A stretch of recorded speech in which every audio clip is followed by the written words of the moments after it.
Welcome. So today we're going to do a full wireframe analysis of the Design Academy website. We're using that as an instance, and that's going to guide us to building our wireframe. Okay, so in today's instance, we're going to build a full wireframe for the homepage, and also we are going to make the mobile responsiveness of that same wireframe. Okay, now you don't see mobile responsiveness wireframe rapidly online. You might not even see any course like this. Okay, what I focus most on is the basic wireframe. And for the record, this is not a low fidelity wireframe. This is a high fidelity wireframe, and this is not also an advanced wireframe. If you want to learn about our design advanced wireframe, you can see that on our YouTube channel. We have a specific course for advanced wireframing. So for the best practice, when you're starting up with a website, you need to make the basic wireframe, which is the high fidelity wireframe. At least this guides you to understanding how the structures work. And for the sake of the understanding properly, a wireframe is a framework of a website, just like we have blueprints for construction companies. Okay, so we are going to understand the basic rules and principles guiding a standard wireframe. Okay, that's number one. Number two, we are going to understand the specific elements that are needed to make up a full responsive wireframe. There are elements needed in making up a wireframe. We're going to discuss all of that, and after that, we are going to get into understanding how these structures was built, okay, how this layout was built, and also understand how the layout was transferred to becoming a responsive version. Okay, so fine. Now let's get back. This particular section, okay, every section in a wireframe is separated by a line, a thick line. This is not a section, that's why you see the line is not very thick, okay? The line is not very thick.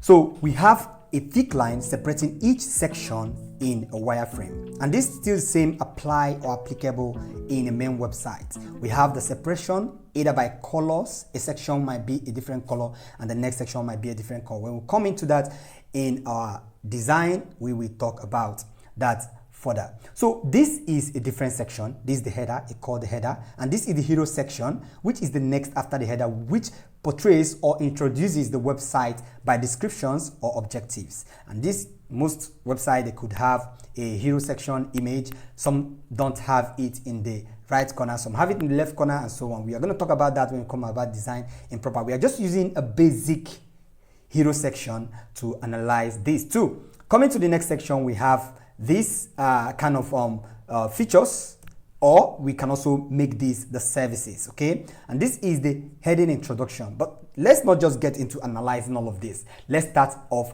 with introducing and explaining the header section. So in the header section, we have this section, this element is called the image element. Any element we see like a box, okay, like so, and an X in the middle, that is a sign of image. So all images, as you can see from here, this is an image, this is an image also, okay? This specifying that this is an image with an X at the middle, that is how wireframe works. This is an image also. As long as there's an X inside of the box, that is an image. So this is number one element we are going to talk about today, the image element, which the logo falls into. This logo could be an SVG or whatever, but we see this as just an image. Okay, the next is the menu section. This is defined or certified by just lines. We can use lines to represent menus. So represented by lines, just use lines to represent. This could be the home, about us, contact us, and so on. And the next is the button, as you can see from the right end. The button is represented by a box with a zebra crossing. Okay, this is the button. We have element 2 as the menu, and we have element 3 at the button. Okay, all buttons in a website, you see, all buttons are having that zebra crossing. Anywhere you see the zebra crossing, that is a button. Okay, the next element I want us to talk about is the heading text. The heading text is a thick version of a text. You can see in the screen right now. So we have element like so, like a longer rectangular line. After that, that's element number 4. Element number 5 is the body text, which is this under the heading text. Usually the body text comes under the heading text. Okay, the body text comes like a line, just a straight line. It could be 3 lines or 2 lines or whatever. You can see that represented in many sections of the website. Okay, many sections of the website. That's it.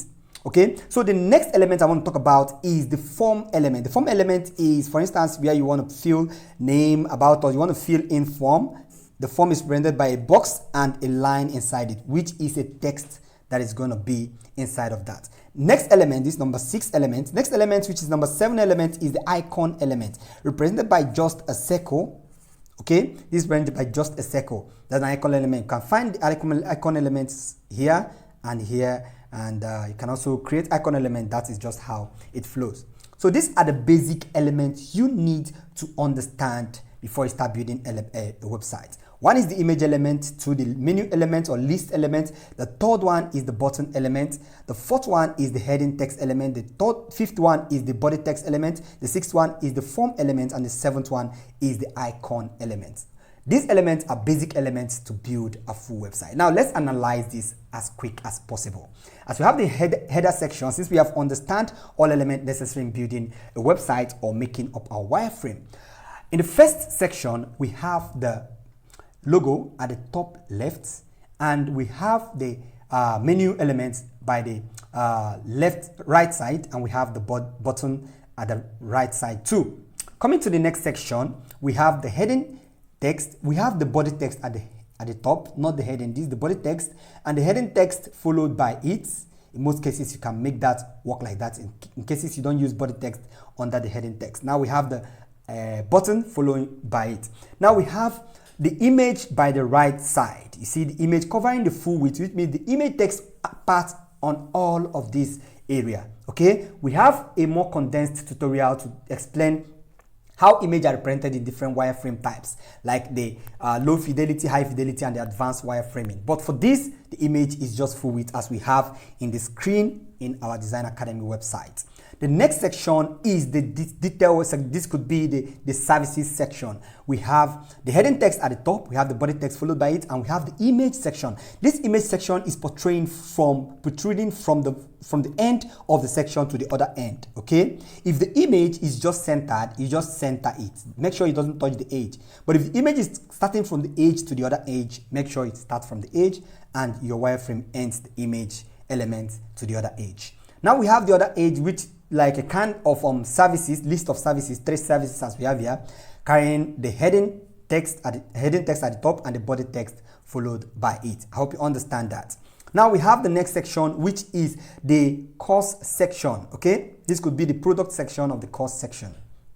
Now in one of the elements, you can see clearly we have the image at the top of it. We have some icons inside of it, and we have some body text here. We have some heading text after the icon element, and we have another. This should have a line here, as this ones have. We have another image here. As you can see, the image could also be a circle. The image mustn't just be a box. The image can also be a circle, like so. Okay, so to show that this is not actually an icon, you just put an X inside, just as we have done over here. Okay, so the image can just be a circle with an X inside. The same applies to this part, and we have a body text, which could be the name of the image, and then we have the button. This is called a card. Okay, any element you see like so in a website that have the image element and some other components inside of it, you can call it a module or you call it a card. Okay, a card can have multiple elements inside of it, guided by a box. Now we have the button after the whole thing, like this could be the button to see more of these courses. Now after that, we didn't go into the rest of the things. We have to head back down to the footer, because this, once we describe, have all elements as we explained. Okay, we have to get back to the footer, which have the heading. We have the heading for all of the footer element, the heading, the page, about us, all of these are under the footer. The footer have the heading, which is the main element or the main title, explaining all other detail or subtitle coming under it. As we have from here, the first, and then we have the body text under it. Okay, now we have the image element, which is still the logo as we have here. We have the logo down here, and we have the body text from here. We have the form field and we have a button under the form field. We have the heading text describing or portraying the social media elements, and we have social media. This could be Facebook, Instagram, Twitter, and Behance, and we have the names of them. Okay, so this is just what it takes to make a basic wireframe or a high fidelity wireframe. Okay, now we get into the responsiveness aspect of this. Why I want you guys to learn or understand the responsiveness of what we are doing is this. If you get to understand the responsiveness, it becomes easy for you to, rearrange the website in a way that it becomes more appealing to people when they visit with their mobile phone. Remember, about 80% of visitors on a website use their mobile phone. So you should focus more of your idea or ideology on the responsiveness of your website. We have three responsiveness in a website. We have the laptop responsiveness, we have the iPad responsiveness, and we have the mobile responsiveness. Okay, this could be the desktop version, and this could be just the mobile responsiveness as we are having here. Okay, so now the mobile responsiveness, as you can see from the header, we have the logo still there. We have the hamburger icon. This is called the hamburger icon. Okay, the hamburger icon is the element that houses all menus inside it, which means we have to collapse this element, which is the menu element. We have to collapse it in a way that it becomes a vertical arranged element. Vertical arranged element in the sense that it is displayed vertically when this particular element is clicked on. Okay, now after that we get into the body or the hero section. The hero section, we have the heading, the body text, as we still have here. Okay, as we still have here, we have the heading, the body text here, and we have the body text over here. Then we have the heading text below it, and we have the heading text over here. Okay, so we have the buttons over here, and we also have the buttons over there. Now these are well organized vertically, and these are done horizontally. How you know this is we don't see the image by the right side anymore. The image is now below the elements. This is responsiveness, okay? Which means these elements over here are followed by the image element over here. Which means the image element comes under this if it is talking about responsiveness. But on web view, the image elements can be by the right side. But on mobile view, the responsiveness demands that the image should be beneath it. So responsiveness is basically about making stuffs align vertically in a way it becomes more appealing to visitors.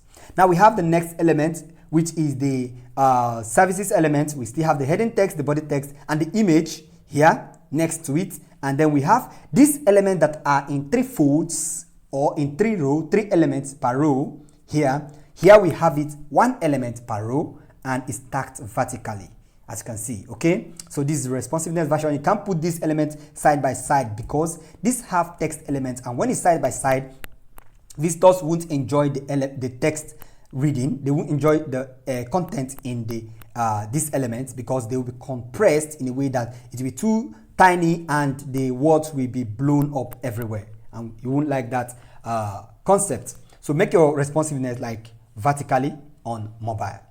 Now we still have the course section. In the course section, you see everything aligns the way it is, just that everything is now one per row, one per row, and one per row. So we now have three elements in this particular column stacked vertically instead of how it is stacked horizontally from this angle. We have three elements per row stacked horizontally and the button beneath it. But from here, we have three elements stacked vertically with the buttons beneath it.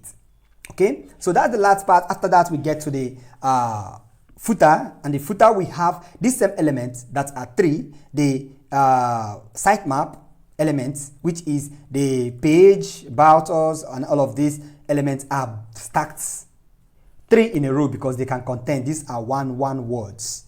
Okay, if you look at the screen as what we have, these are one words and they can stack that responsively. Now we have the icon element. This is social media element we have here. Remember, in the social media as we have from this angle, we have the social media icons with the text by the side. But in this particular one, we no more find the text. You can hide the text and put the link inside of the icon only. Okay, so when people click on it, it becomes very easy for them to navigate from here to there. Next, we have the the form field, which is this, and we have the button of the form field. Now finally we have the logo and we have the copyright detail by the bottom side. So in conclusion, a mobile responsive wireframe simply means it's just about elimination, okay? Elimination or hierarchy. You have to put stuffs over the others if it's necessary. If not necessary, you can stack them one to the other. There are cases that you see forms like this, or you see services like this stacked 2 columns, 2 elements per row, 2 elements per row. But if it is 3, you stack this 1 and 2, the number 3 will be lonely here and there will be an empty space here. You don't need that. So you can stack 2 columns per row if the elements are too boxy, too small. I'll show you an example. You can see an example from the screen there. But you can stack these singularly if these elements are just 3. But if there are 4, you can stack them equally. Okay? You can stack them double per row, and that works fine. And in most cases, there are designs you might make on the web view that might not match very well on mobile. All you need to do is to select that section and hide it. Okay, when you hide that section, it becomes easier for you to create another element for that particular type of content for the mobile pattern. I'm going to teach you guys that when we get into building in proper. Okay, so as you can see from here, we can't find the button in the header anymore. Why? Because the button is not necessary anymore. This button could also be a button here, or we can add another button down here. Okay, it could be the same button from here. So why we leave it here, so people can easily click on it when they are navigating through the menu. But on mobile responsiveness, if the button is there, it won't give more space for element to shine here. So we need to keep the heading elements very simple. So we eliminate the button. Like I said earlier, mobile responsiveness in most cases is all about elimination. So this is all you need to know about responsiveness. We studied and understand all elements that is guiding responsive, that is guiding the build or the structure of your wireframe. Okay, we talked about the image element, which we described. I'm just trying to recap now. Describe that this could come in a circle or in a box or in a rectangle, but there must be an X sign inside of it. Number 2 element is the menu element or the item element, which could be a series of lines. You know, to describe this is just text in kind of lines. Now we have the next, which is the button, number 3, which comes with a zebra crossing. The next is the heading text, which is just a longer rectangular version of the body text, which is just a single or simple line. We have the form field, which have a line inside will represent a text. Maybe this could be about us, contact us inside here. And we have the icon elements, which is just a circle, and that is how we build our wireframe, and this is how simple it is to build a wireframe. Okay, so your assignment will be in your assignment section, and this is it about wireframe in the Cartographics Academy. Till we meet again in our next class. Have a wonderful day.